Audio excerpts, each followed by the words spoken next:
look, it's a good thing that this has occurred here in Victoria. I must say the Crisis Hub is a niche organisation that is dealing with some, and will deal with some very difficult situations.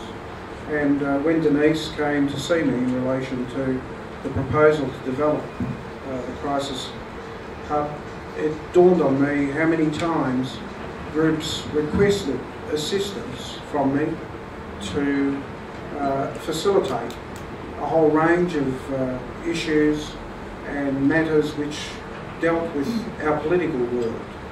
And on all those occasions, one questioned how far the support could be extended to some of these communities.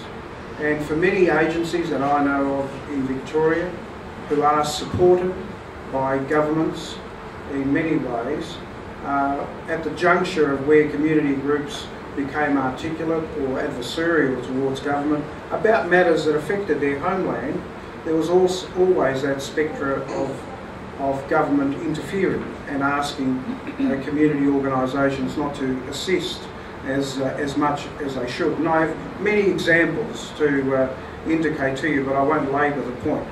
I think it's really important that we have a humanitarian crisis hub in Victoria. It's an opportunity where some of the groups don't have to struggle in their own way to seek to redress problems that have led them to come to this country.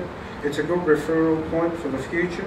And for me, when Denise came to tell me the story about the creation of this hub, it was quite easy for me to extend my commission's support. I don't think the other commissioners found it difficult to decide on funding this organisation. I wish it all the very best.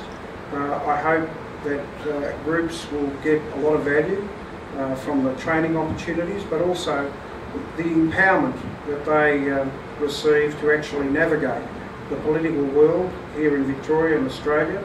I think an impartial approach to that process is really important, because there are political agendas in many political parties and groups, so it's really important that we have an impartial service that helps community groups who, after getting the settlement things organised, like their housing and potential jobs and other things, they really yearn for what's going back home, and they really want to resolve the crises that are affected back home.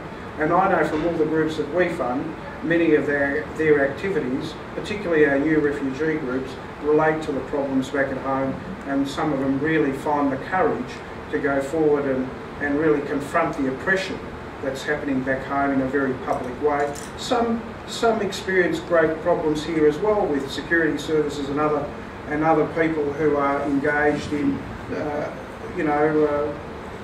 engaged in ways that I would render unlawful in this country. Regardless of that, I really wish the Humanitarian Crisis Hub well. You can expect the support of the Commission. I look forward to talking to some of the groups and leaders that come to you in the future and have their problems and their issues resolved, and the support extended to them to take on what are really noble issues in the world today, and that is stopping oppression and conflict and harm coming to people overseas. So I wish you well to the board. You've got a big task ahead of you, and to Denise, that's not your dad, is it?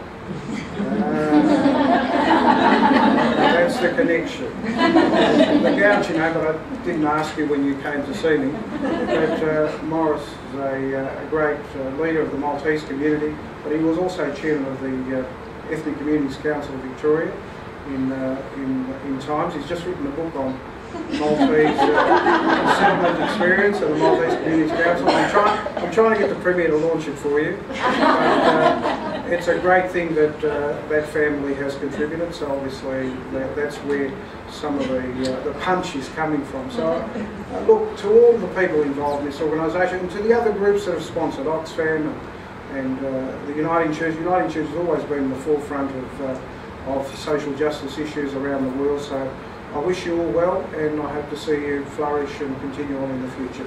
Thank you very much.